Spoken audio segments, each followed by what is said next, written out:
on tomorrow for it to all really start falling. We've seen the grocery store lines, we've seen hardware store lines. The time to prepare is now. Time is now, and you do still have time, which is great. And even through tomorrow, you're going to get your early Saturday morning activities in. You're going to get some time as the Saturday goes on.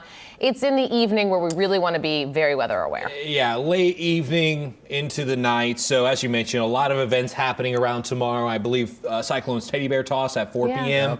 Should be good. You just don't want to be cautious on your drive home after that match or any other event you're going to if you're just trying to get out and maybe get some last minute things done.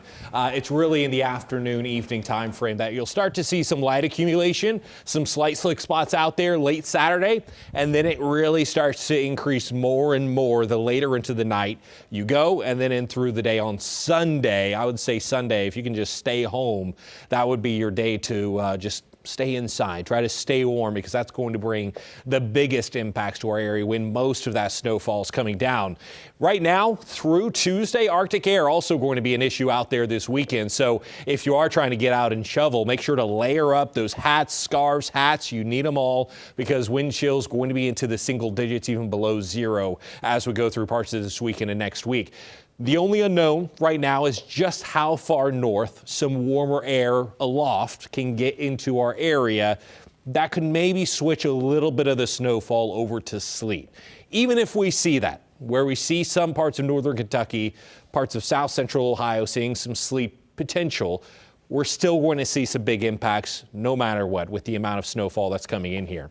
So this is where the center of this system is right now, starting to make its way through parts of New Mexico into Texas, some snow through parts of Nebraska into parts of Kansas. This is going to be all moving up through the Ohio River Valley as we go through the weekend and even into our east. So that winter storm warning for our area beginning 10 a.m. Saturday, lasting through noon on Monday. Now the snowfall is going to be well over before noon. We may still have some light snow flurries by Monday morning, but with that much snowfall, roads, side streets, sidewalks, they're all still going to be pretty treacherous out there as we go back into the swing of things with that new week. So that's why that warning kind of a little bit extended there.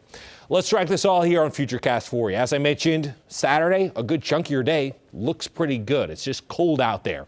Once we get into the later afternoon, evening time frame, that's where we start to see those flakes start to build into the area, some light snowfall, and that's going to increase the later we go into Saturday. So that's why I say a lot of events happening, some early afternoon events even.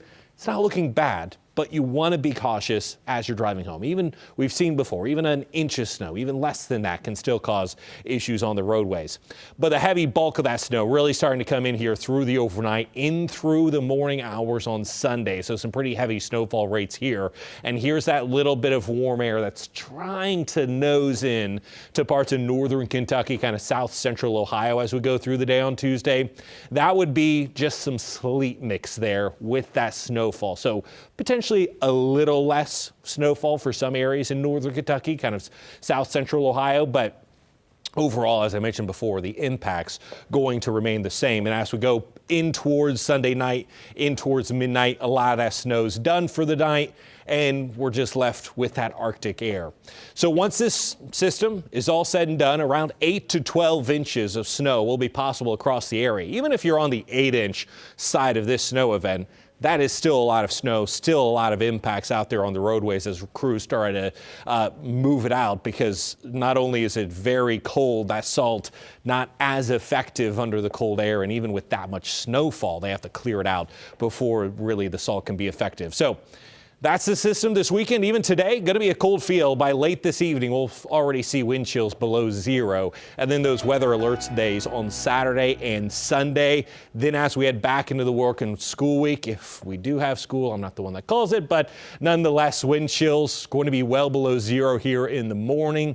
Issues lingering on the roadway there by Monday morning. And then, oh yeah, besides the Arctic air, we could be seeing maybe some more snow by next week. So a lot to track. We'll keep you updated as we go through the weekend.